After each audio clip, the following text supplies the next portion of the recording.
I sing it song for Panya, and I dance the dance for Panya. I will do anything for Panya, and I thank the Lord for Panya. Oh yeah, what is my baby name? Oh yeah, what is your baby name? Donc on va passer aux inconvénients et aux avantages d'avoir une voiture. Ok? Donc pour moi je considère. Donc j'ai pas classé ça en mode avantage, inconvénient, j'ai tout mixé, d'accord? Vous avez qu'à trier, vous avez qu'à comprendre ce qui est intéressant et ce qui ne l'est pas. Ce qui peut être intéressant pour moi ne l'est peut-être pas pour vous, ce qui est peut-être avantageux pour moi ne l'est peut-être pas pour vous, ok? Donc du coup je vais vous expliquer ce que moi je considère comme avantage et inconvénient d'avoir une voiture. Donc premièrement, il faut assurer sa voiture.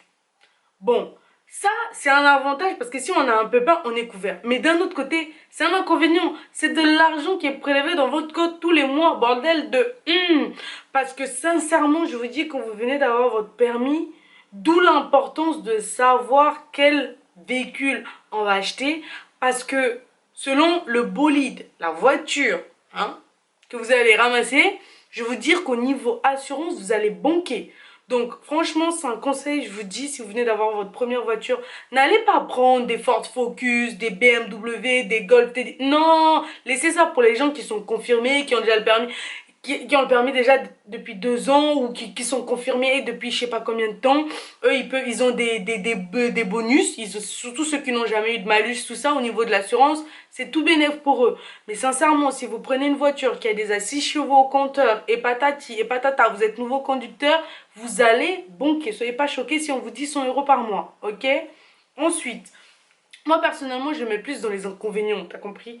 Ensuite, évitez, c'est un conseil, évitez de vous faire pas parrainer. Évitez que le véhicule soit au nom des parents ou de la tante ou du père ou du copain ou du mari. Si c'est votre voiture, changez la carte grise, mettez-la à votre nom et assurez-vous votre propre voiture. Parce que ça peut être intéressant sur le moment d'avoir le conjoint, le papa, la maman, la mamie, le papy, j'en ne sais rien, qui prend la voiture, qui met la carte grise à son nom et qui vous l'assure parce que la personne du coup elle a 10 ans de permis, elle a des bonus et du coup l'assurance vous revient à 42 €. Mais sachez que ça va vous frapper dans le dos dès le moment où vous allez vouloir acheter un autre véhicule et que vous allez vouloir l'assurer. Parce que du coup, en fait, vous n'avez jamais assuré un véhicule à votre nom. Donc, en gros, au niveau de l'assurance, vous partez de zéro. Je vous conseille, faites-vous parrainer, que la personne gagne je sais pas quoi, ou que par exemple, le fait que vous avez été parrainé, vous payez peut-être pas des frais de dossier, ou que ça vous revienne à temps, mais assurez le véhicule, assurez votre propre véhicule. Ça, pour moi, je trouve que c'est... je sais pas, en fait. Après, personnellement, moi, je l'assure à mon nom. Tu vois, je vais pas l'assurer au nom de quelqu'un d'autre, mais je vous conseille, c'est vraiment un conseil. Pour moi, ça, c'est plutôt un avantage parce que plus on va aller et plus, surtout si on est bonne conductrice, bon conducteur, qu'on n'a pas eu d'accident. Si vous subissez un accident et que vous n'êtes pas fautif, de toute façon, l'assurance, ça vous prête pas préjudice. Vous voyez ce que je veux dire? En gros, c'est pas de votre faute. Donc, de toute façon, vous n'avez pas de malus. L'essence. Oh, j'en peux plus. Franchement, avant d'avoir une voiture, on ne se rend pas compte à quel point que tous nos amis, que tous nos parents, que tous nos oncles, peu importe, toutes les personnes qui viennent vous chercher, que ce soit à l'école, à votre taf, pour aller dans des soirées, si vous n'ont jamais demandé ne serait-ce que 1 centime pour payer le carburant, au moment où vous êtes vous-même conducteur et que vous devez payer de l'essence H24, vous comprenez l'importance que c'est quand la personne des fois elle vous dit bah non écoute je peux pas venir te chercher, je suis désolée. Parce que des fois en fait la personne c'est pas forcément qu'elle n'a pas envie, mais elle calcule demain il faut qu'elle aille bosser, il faut qu'elle ait du carburant, donc elle fait comment? Vous voyez ce que je veux dire ou pas? Tout ça c'est super important. Franchement l'essence, t'as pas le choix en fait. Quand tu as une voiture, ça devient comme de l'eau en fait, c'est un minimum vital pour toi parce que surtout si la voiture, pour aller à ton boulot, tu as besoin de la voiture, tu deviens dépendant. Le jour où la voiture elle est en panne, t'es dans le caca banana. Ensuite, l'entretien, nettoyage des feux, patati patata, l'entretien de la voiture. Normalement, je trouve, enfin j'ai constaté que les garçons nettoient plus leur véhicule que les femmes. Les garçons considèrent voiture, surtout s'ils ont payé un beau bolide, une Audi, une autre, enfin bref, une belle voiture de sport, ils en prennent vraiment soin. Quand tu rentres dans la voiture d'un garçon, franchement c'est propre, c'est souvent astiqué, il l'amène souvent au lavage et tout, les vitres teintées. Maintenant c'est interdit hein, les vitres teintées au passage. Bref, il nettoie super bien la voiture. C'est super important en fait de prendre soin de sa voiture. Ça je vous dis. Moi, pour moi, c'est un inconvénient parce que je trouve que c'est archi chiant.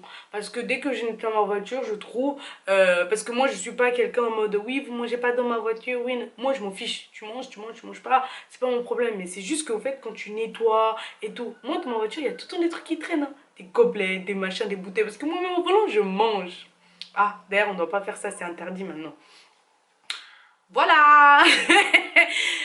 Au stationnement payant. Donc quand tu as une voiture, c'est là où tu te rends compte que les transports c'était pas mal. Parce que quand tu prenais ton bus et qu'il s'arrêtait et que tu descendais, eh ben il avait pas besoin de t'attendre et payer son stationnement pour qu'ensuite après tu remontes dedans. Est-ce que tu vois ce que je vais te dire? Stationnement payant, il y en a partout. Je crois que les stationnements gratuits sont en train de disparaître de plus en plus. C'est genre, ça doit plus exister. Hein. Ils veulent nous inciter à plus utiliser les transports. Moi, je ne suis absolument pas contre.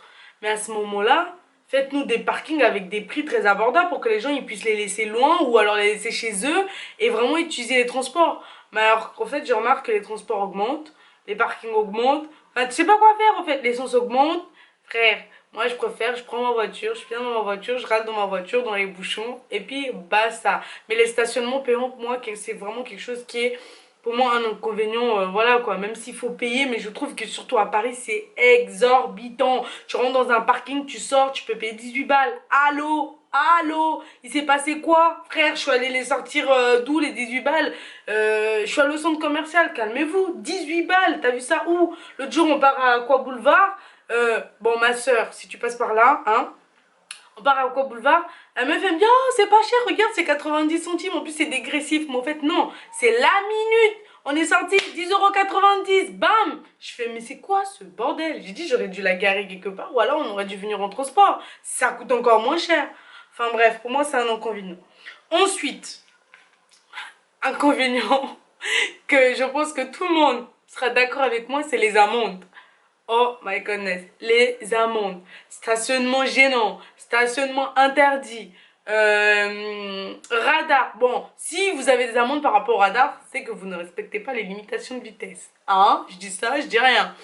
Bref, stationnement gênant, stationnement sur les places handicapées, 2 heures de stationnement si vous... Enfin, tu sais, les stationnements alternés, là, machin, ils repassent, hop, ils vous foutent... Oh, j'en peux plus.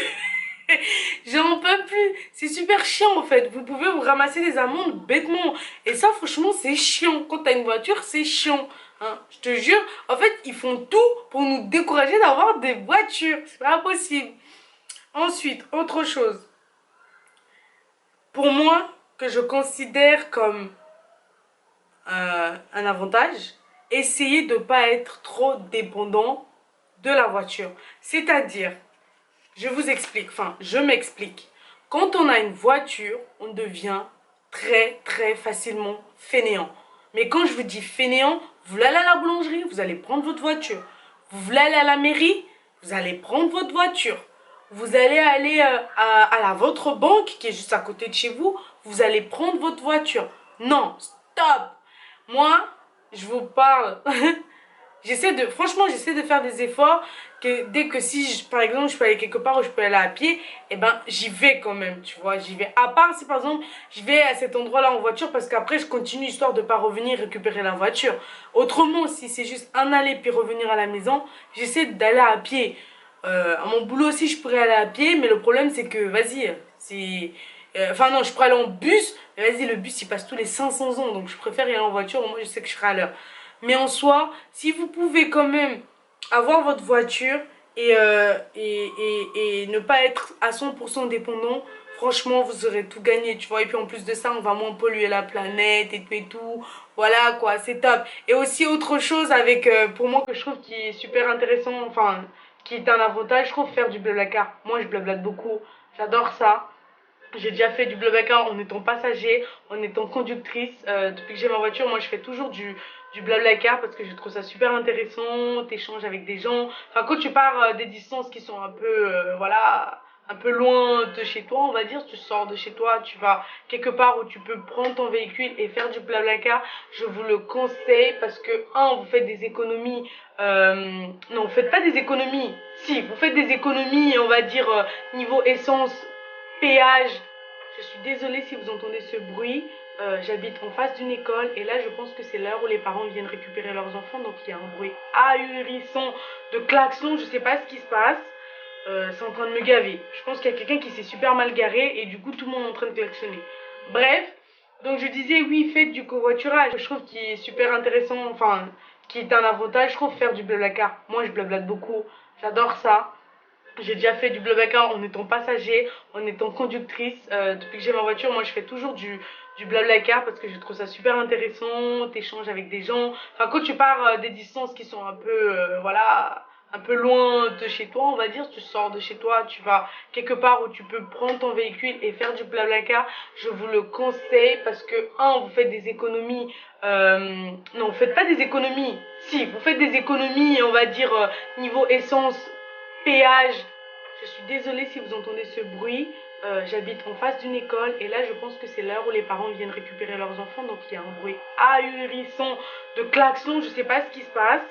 C'est en train de me gaver. Je pense qu'il y a quelqu'un qui s'est super mal garé et du coup tout le monde est en train de klaxonner. Bref, donc je disais oui, faites du covoiturage. Je trouve qu'il est super intéressant, enfin qui est un avantage, je trouve, faire du Blablacar. Moi je blablate beaucoup, j'adore ça. J'ai déjà fait du Blablacar en étant passager, en étant conductrice. Depuis que j'ai ma voiture, moi je fais toujours du Blablacar parce que je trouve ça super intéressant, t'échanges avec des gens. Enfin, quand tu pars des distances qui sont un peu, voilà, un peu loin de chez toi, on va dire, tu sors de chez toi, tu vas quelque part où tu peux prendre ton véhicule et faire du Blablacar, je vous le conseille parce que, vous faites des économies, non, vous faites pas des économies, si, vous faites des économies, on va dire, niveau essence, péage. Je suis désolée si vous entendez ce bruit. J'habite en face d'une école et là je pense que c'est l'heure où les parents viennent récupérer leurs enfants, donc il y a un bruit ahurissant de klaxons, je sais pas ce qui se passe. C'est en train de me gaver. Je pense qu'il y a quelqu'un qui s'est super mal garé et du coup tout le monde est en train de klaxonner. Bref, donc je disais oui, faites du covoiturage. Pas parce que vous allez gagner... Alors là, qu'on se comprenne bien, vous n'allez pas gagner de l'argent. Mais en soi, imaginons, moi par exemple quand je fais Paris-Lyon. Si je fais Paris-Lyon, j'en ai, on va dire, pour à peu près 80 euros. Donc imaginons si je prends 3 personnes. Je mets mon covoiturage à 25-25.